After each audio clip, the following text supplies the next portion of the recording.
Hi, this is Melissa Hevenor, and this is another episode of Psychic in Your Pocket. I had several things that I'd like to talk to you guys about today. The first is that if you read my blog, you saw that I connected to a little girl who was in a coma, and she actually fell off of her bicycle and went into a coma. I believe it was on Monday, and her aunt messaged me and asked me to please see if I could pick up anything to connect with her, and I did connect with her, and her spirit, who was of course still in her body and she was in a coma, said that she would wake up on Friday afternoon. And I'm so happy to say that she did indeed wake up on Friday yesterday at 4:15 in the afternoon. So that was amazing. And I share this story with you because it just goes to show the spirit is so much more than what we think of as the physical body, and she was definitely able to communicate. I'm not saying that this could happen in every case, but it's definitely possible to communicate to someone's spirit when they are in a coma, and they can also sometimes tell you when they're going to wake up, and that just shows that they have a very accurate understanding of timing, even when they're in that state, kind of an in-between state between heaven and earth. So I wanted to share that news with you guys. If you want to know more about that, please read my blog because I talked about it a little bit more. The other thing I wanted to address is I was so deeply saddened to hear about Dr. Emoto's passing yesterday.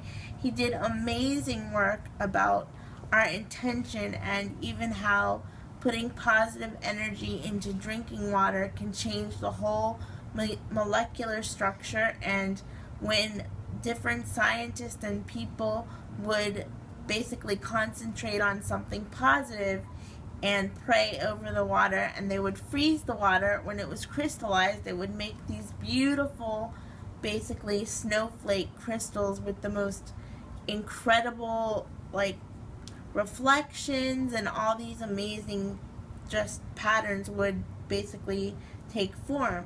And then he did another study where if people projected negativity or said hateful words to the water, it would not crystallize in those patterns and basically looked completely the opposite.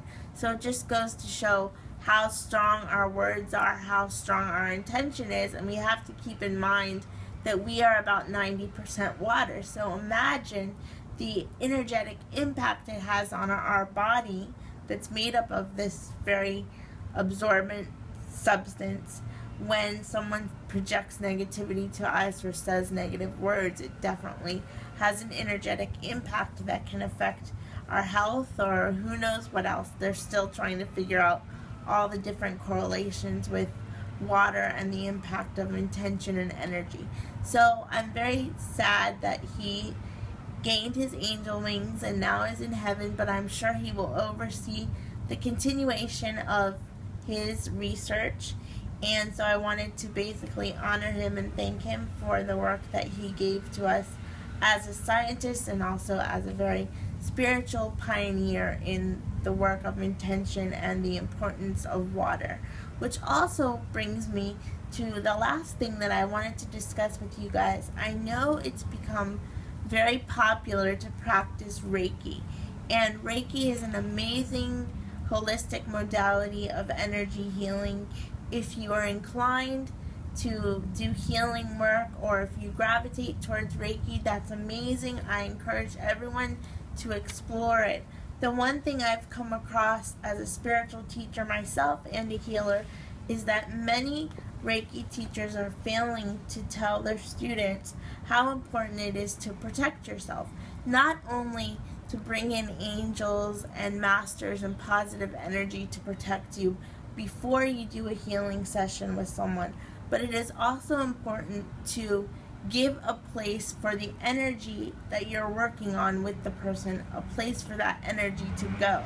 So one technique that you can do in order to protect yourself and create more healing is to, if you have a table where you're working on people, at one end of the table have a bowl of water, and at the other end of the table have a bowl of water.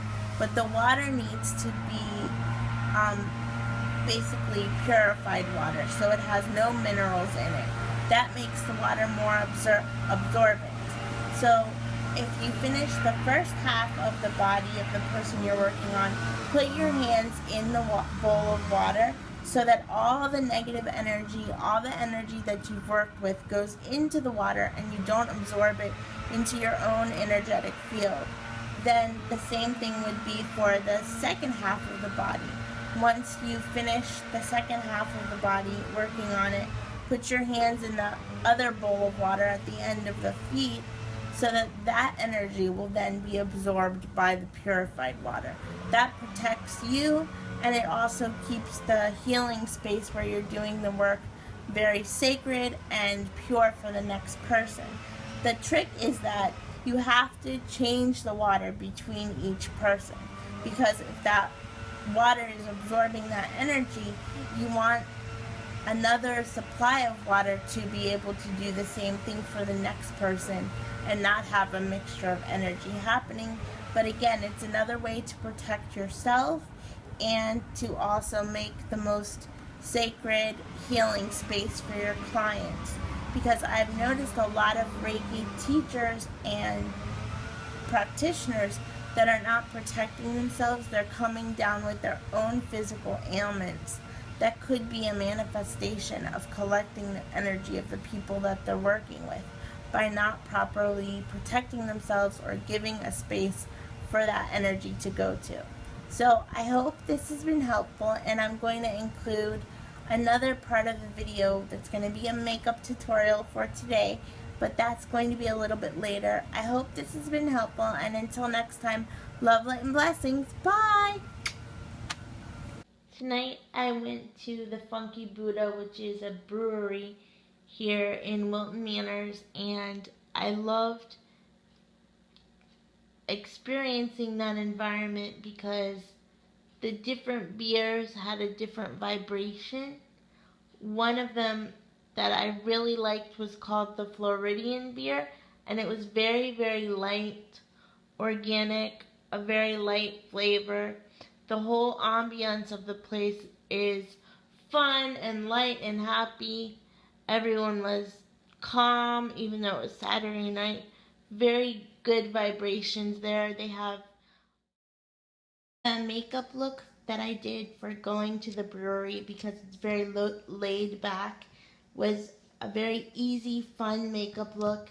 I used cream colored and silver colored glitter eyeshadow by NYX, and then just heavy mascara to accentuate the lashes, and then a little bit of silver glitter mascara by e.l.f. and then some MAC powder just to highlight some of the cheek areas. And this makeup look is great for the crown chakra because of the glitter, and the heart chakra because of the pink powder and pink glitter, as well as the pink lip gloss.